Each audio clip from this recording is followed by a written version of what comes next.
Pues nada, como os decía, la asociación nace hace 30 años y entre sus objetivos principales pues está el fomentar el ejercicio profesional del farmacéutico desde el punto de vista de los valores cristianos, que son el respeto y promoción de la dignidad de la vida humana y fomentar la ética profesional. Para ello, pues en la asociación periódicamente organizamos diferentes eventos formativos de temas de actualidad y de interés profesional, como es este ciclo de conferencias, que como sabéis consta de 3 sesiones. La primera la semana pasada que nos dio Eva Corujo sobre los métodos naturales y planificación natural. Y en esta ocasión contamos con don Ignacio Segarra, y que nos va a hablar de los efectos adversos de los anticonceptivos hormonales y la responsabilidad del farmacéutico ante el mostrador. Ignacio es doctor en farmacia por la Universidad de Valencia, máster oficial en Medicamento, Salud y Sistema Sanitario. Comenzó su carrera profesional realizando una estancia postdoctoral en la Universidad de California, San Francisco, en Estados Unidos, para después trabajar como investigador en la Universidad de Medicina y Odontología, Biodelivery Science International y en la Universidad de Rutgers, ambas en Nueva Jersey. Del 2002 al 2010 desarrolla su carrera profesional en Singapur y Malasia en puestos de investigación, dirección y asesoramiento científico y docencia en universidad. En el 2010 regresa a España y dedica su labor a la docencia e investigación en diferentes universidades: la Universidad de San Jorge, la Universidad Internacional de Cataluña, la UNIR, la Universidad de Barcelona y la Universidad Católica de Murcia, donde trabaja actualmente como profesor titular. Ignacio cuenta con más de 40 artículos y 81 comunicaciones. Pues nada, un honor tenerte aquí, Ignacio. Muchísimas gracias por dedicarnos tu tiempo y tu conocimiento. Y nada, estamos deseando escucharte. Pues bueno, yo lo primero agradeceros, ¿no? Pues la oportunidad de colaborar con esto y también pues presentar una investigación que hemos hecho en nuestro grupo sobre los efectos adversos de estos anticonceptivos y luego un toque sobre cuál es nuestra responsabilidad y qué pasa. Entonces, yo creo que va a ser interesante. Al menos a nuestro grupo de investigación nos lo parece porque hemos descubierto muchas cosas que realmente nos han sorprendido. En el, Inicialmente, cuando empezamos con esto y vimos todo lo que estaba pasando, pues lo introdujimos directamente en uno de los programas de posgrado que nosotros tenemos y luego esto lo articulamos ya hacia un artículo. Bien, voy a compartir la presentación, a ver si la tengo por aquí. Compartir pantalla. Mm, Se ve muy bien. Vale, se ve bien. Sí, Y lo que perfecto. tengo que hacer es ver si ocultar los... Vale. A ver, pues el título que se me ha... ¿Se oye bien? Sí. Sí, voy a El, silenciar sí, al resto de personas para que no haya ningún ruido. que no hay interferencia.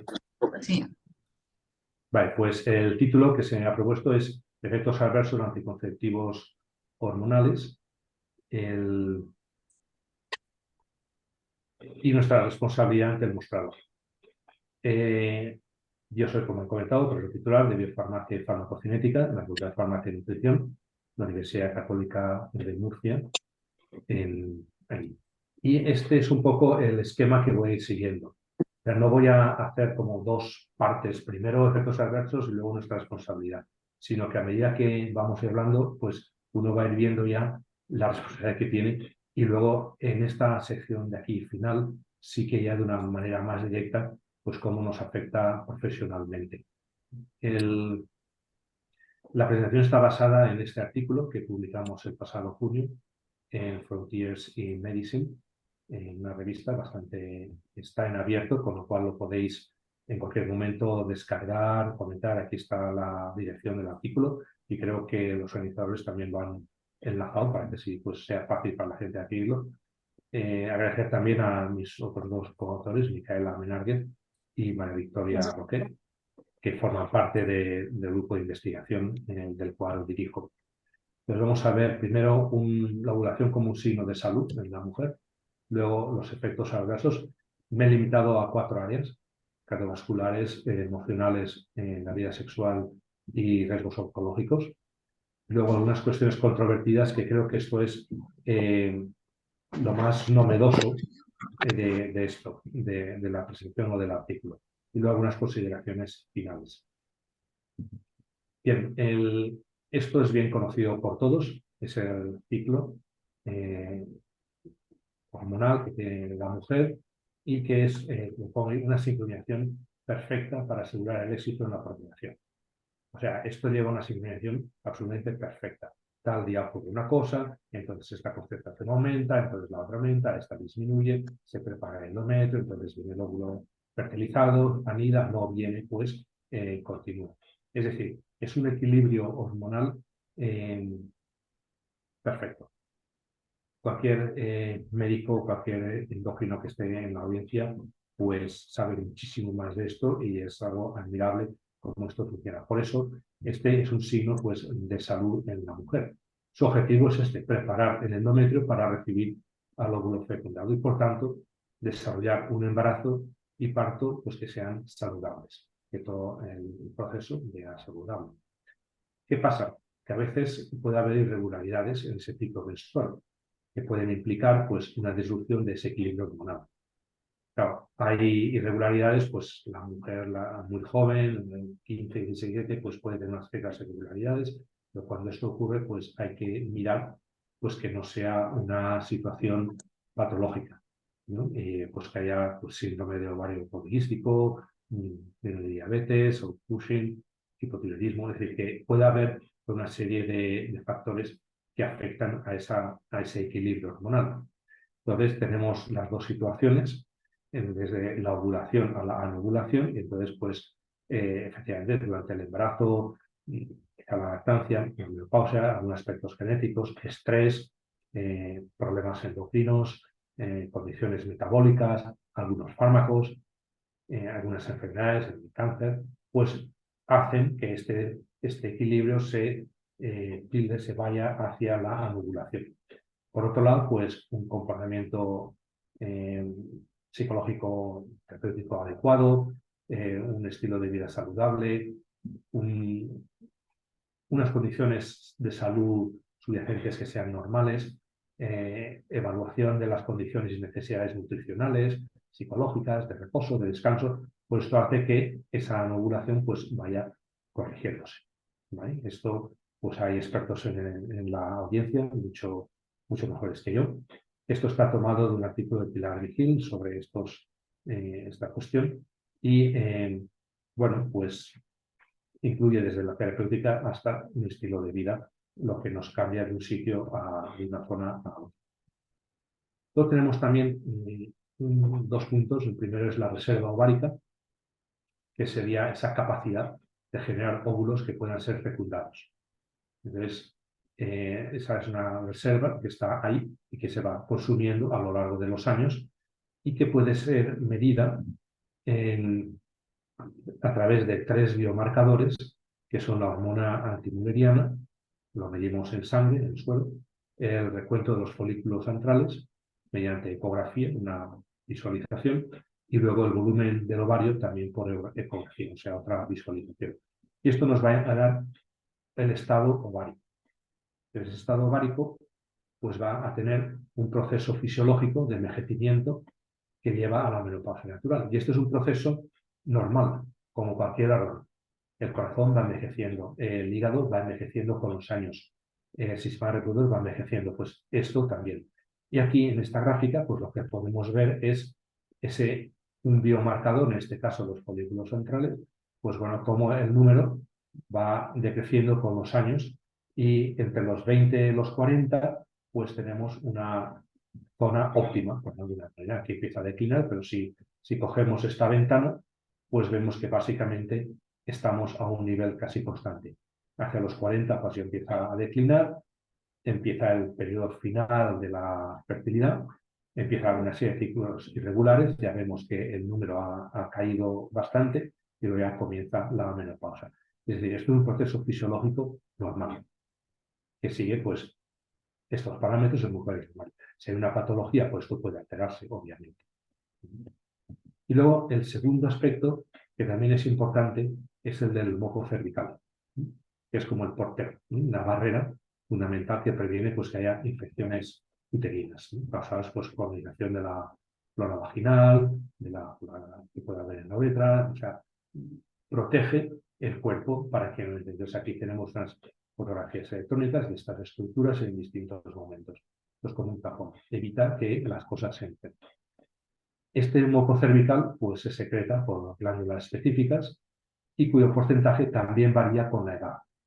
¿Vale? Tenemos SLG, varían con la edad.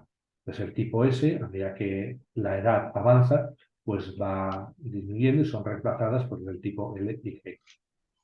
Y lo vemos aquí. Esto es lo normal. Las S van decreciendo y se ven reemplazadas por la G y por la L. Y el embarazo, pues parece enlentecer y proteger este proceso. Y el embarazo, lo que en este gráfico, pues una mujer con 4 embarazos, pues bueno, vemos que las S pues no decrecen tanto. Y esto protege y esto hace que el endometrio esté, digamos, hábil, que sea ágil, que pueda recibir toda ese proceso de envejecimiento, se va enlenteciendo porque va para permitir que pueda haber sucesivos embarazos, que ya llega un momento que ya decae del todo. Bien, la introducción de la anticoncepción hormonal en este caso nos lleva a una disrupción del proceso natural. Es decir, la introducción de los anticonceptivos lo que va a hacer es que este proceso natural se vea afectado. Entonces, aquí vemos, por ejemplo, en la reserva ovárica, cómo, pues bueno, estos biomarcadores van a ir disminuyendo. Por ejemplo, hay una variación, hay una disminución de un 31 o un 35% según este artículo. En los folículos, pues también de un 30% y el volumen ovárico, pues bastante más. ¿No? Todos ellos significativamente. Insisto en que son significativamente porque luego hablaremos del lenguaje matemático sobre P y veremos algunas cuestiones interesantes. El moco cervical también lo vemos aquí. Una mujer con uso de anticonceptivos hormonales orales, pues 15 desde los 16, 17 años, pues bueno, hasta los 26, 27, pues vemos cómo esto declina muchísimo más rápido y luego no se recupera. Es decir, la colonización, si pudiéramos decir, o el reemplazo de las glándulas S por las G y L, pues va a suceder. Es decir, que la anticoncepción favorece esa sustitución del tipo S por los L y G.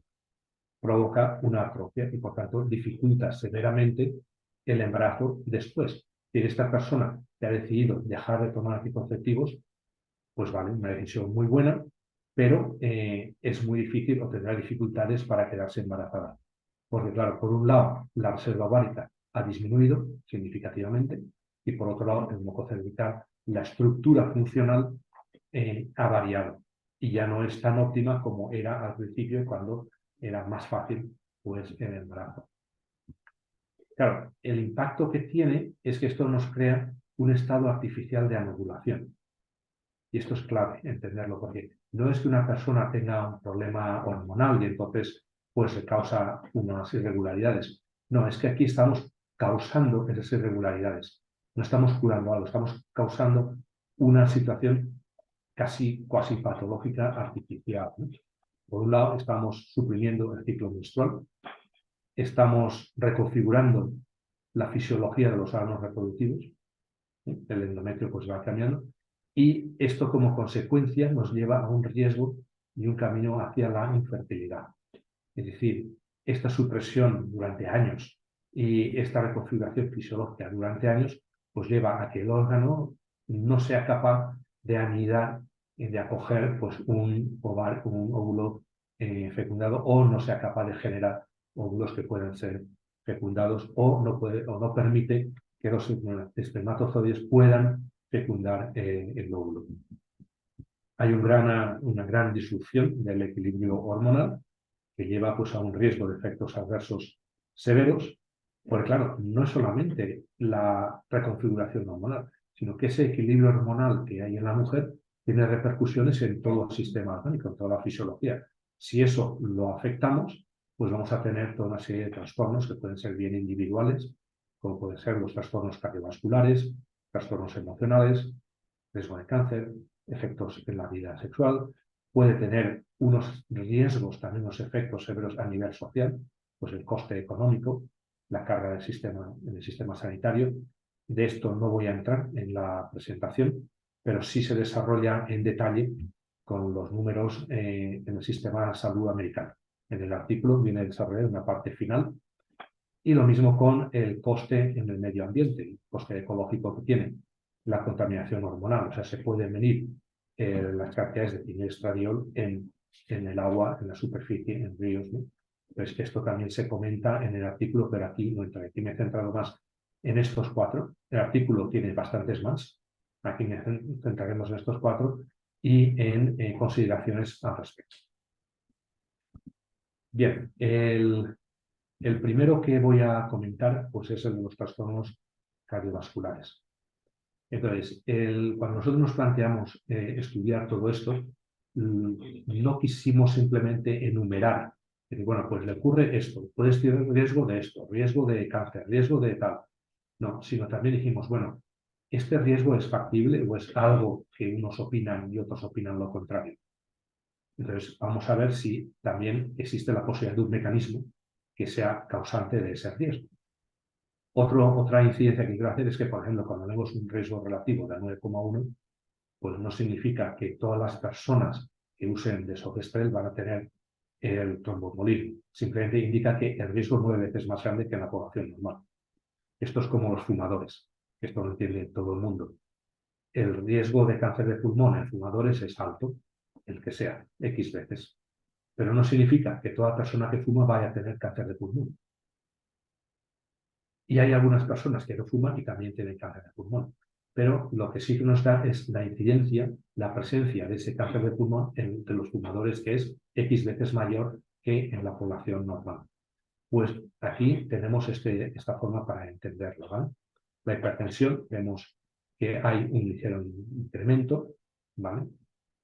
Es mayor cuando se usan más de 30 meses, entonces tenemos aquí, pero el que es más severo dentro de lo que es el riesgo cardiovascular es el riesgo tromboembolismo. Por ejemplo, se ha usado menos de 4 meses, pues ya el riesgo relativo aumenta 4 veces. Es decir, las mujeres que toman este producto, pues va a tener un riesgo 4 veces mayor de tener un trombo que una mujer que no lo tome. Simplemente es así. El riesgo no desaparece, disminuye un poquito, pero se queda aquí, independiente de si lo tomas solamente un año o si lo tomas pues varios años. Va a estar ahí. Y no todos son iguales. Bueno, pues el desogestrel tiene 9,1 y este 9,1 y el levonorgestrel pues 3,5. Es decir, que estos son muchísimo más dañinos que el levonorgestrel. Aún así, estos son casi 4 veces más.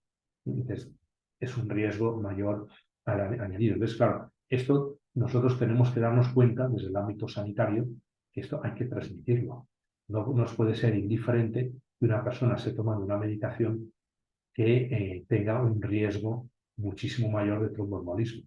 Quizá tenemos que decir, bueno, pues voy a hacerle seguimiento a usted sobre esto.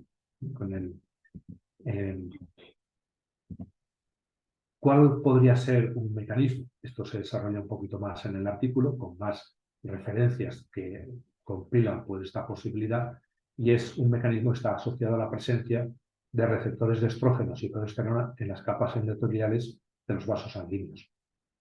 El mecanismo específico bioquímico, pues bueno, hay gente que lo ha estudiado, pues comenta poder relacionado con una síntesis de trombina, un aumento de factores de coagulación, una reducción de los inhibidores naturales de la coagulación, pues todo esto que conlleva pues, un mayor riesgo de tromboembolismo, incluso de la hipertensión. Entonces, para más detalle, pues bueno, en el artículo ya se hacen las referencias concretas de dónde, en este artículo, de dónde se saca la posibilidad de este mecanismo.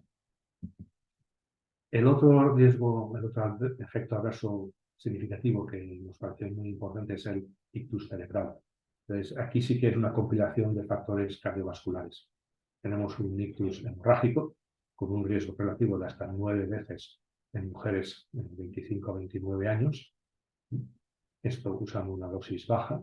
La referencia está aquí, para que me interese. Y vemos que a medida que aumenta la edad, pues bueno, este riesgo disminuye. Parece que haya una acomodación, ¿no?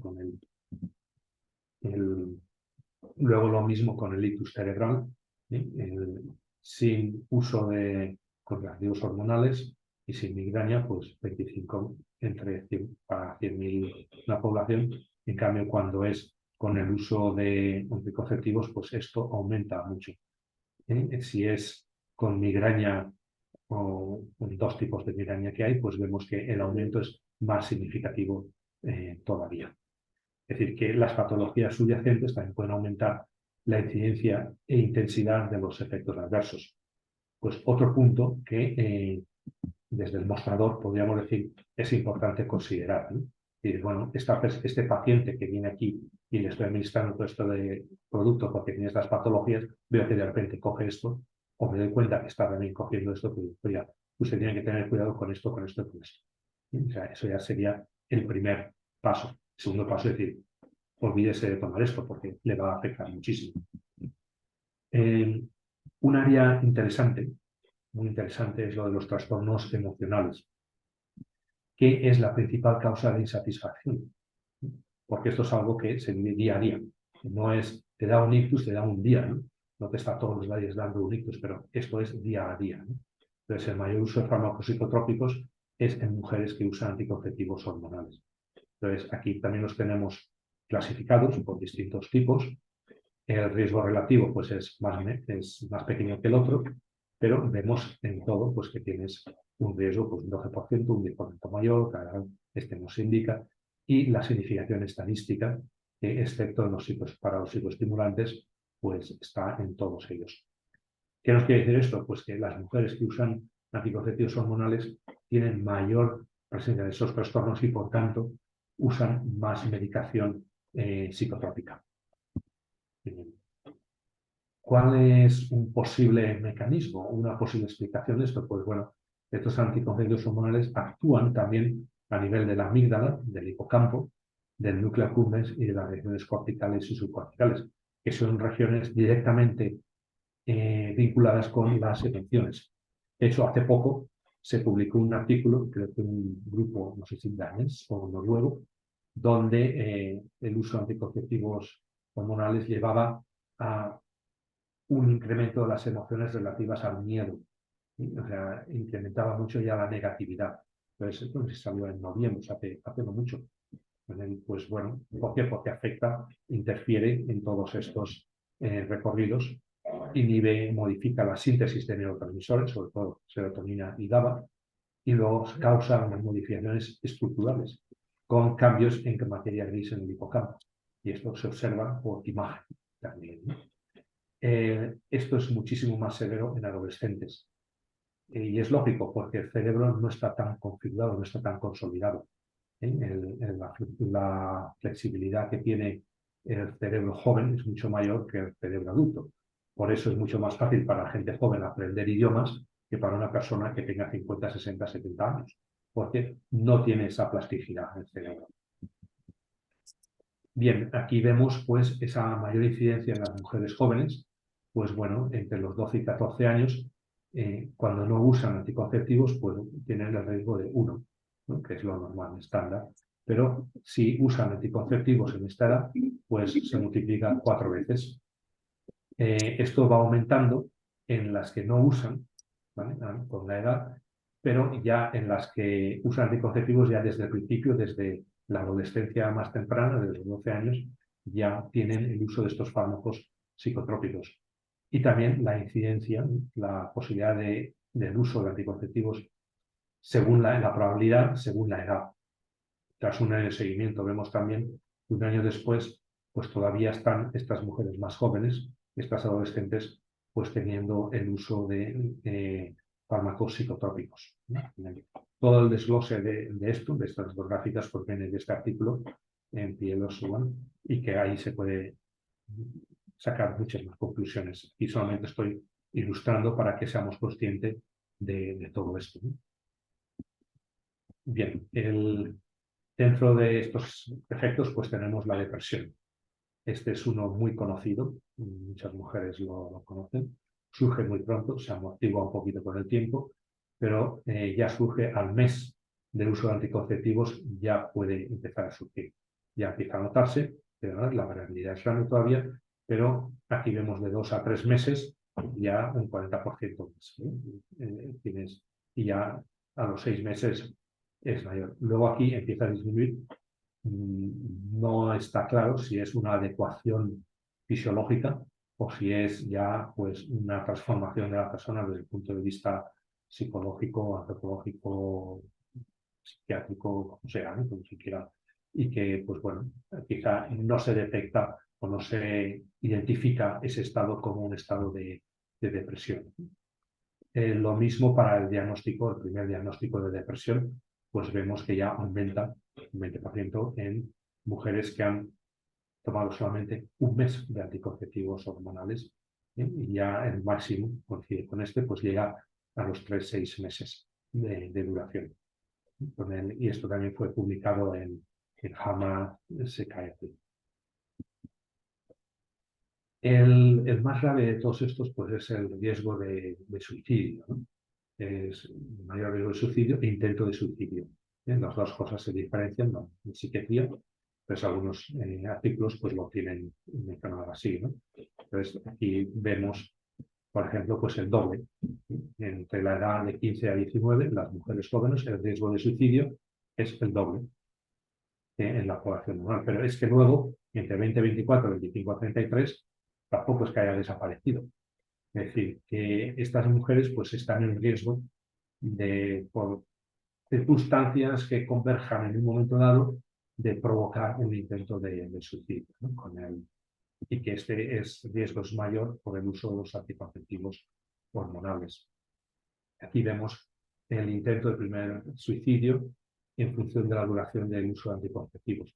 Vemos que a los dos, los que nunca han usado, pues el riesgo es 1, es decir, el estándar. Menos de un mes ya se duplica, aquí viene 2,5 y se mantiene estable durante el primer año y luego baja un poquito, pero sigue siendo un riesgo incluso a los 7 años. Tenemos ahí. Es decir, es una situación, un riesgo que no desaparece con el tiempo. Se amilora, pero no acaba de desaparecer, no se revierte. También vemos que no todos son iguales. Vemos pues que este de aquí pues tiene mayor incidencia, este también, otros son menores. Aquí tenemos el parche, Strong, este de aquí pues tiene un mayor riesgo de riesgo de suicidio. Aquí sería los que no han, esta barra pues nos indicaría el punto de referencia, mujeres que no usan y por tanto suicidio el de la población normal, no usuarias de anticonceptivos hormonales. Que sí hay un cierto índice de suicidio, pero ya vemos que hay un desplazamiento casi todo en la zona del 2, con lo cual prácticamente es el doble del riesgo de suicidio por el uso de anticonceptivos hormonales. Bien, otro aspecto que a mí me llamó la atención por la temática de la cuestión en sí es la vida sexual. Entonces, aquí he puesto un párrafo traducido de un artículo que está referenciado hacia abajo. Dice, pues los aumentos de estradiol impactaron negativamente en las relaciones íntimas entre la pareja. Curioso, ¿no? Porque parece que los anticonceptivos hormonales tuvieran que ser algo para una liberación sexual y, por tanto, una mayor vida sexual y mayor placer y todo, ¿no? Pues resulta que no. Este estudio y algunos otros más muestran que impactan negativamente las relaciones íntimas entre la pareja. Y entra un poco al porqué. Dice, específicamente, a medida que el nivel de estradiol aumentaba, las mujeres evaluaban a su pareja menos positivamente y presentaban menor atracción física hacia su pareja. Y bueno, pues ahí explica la metodología de cómo se mide esto también, ¿no? En ese artículo. Esta disminución en la satisfacción y la atracción física fueron detectadas por los varones, quienes